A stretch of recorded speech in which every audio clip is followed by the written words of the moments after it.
Hello everyone, my name is Sokanika. Today I have a short reading to share with you. Let's start with me. The kind dentist. Maria feels pain in her teeth. She tells her mom. Her mom takes her to the dentist. Maria is scared. She enters the waiting room. The secretary calls Maria's name. Maria goes in.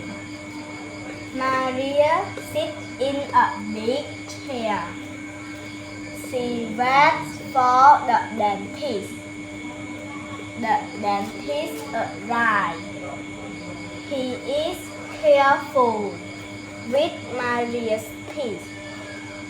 He gives her a new toothbrush. Maria feels good. Thank you for listening to me. Bye bye.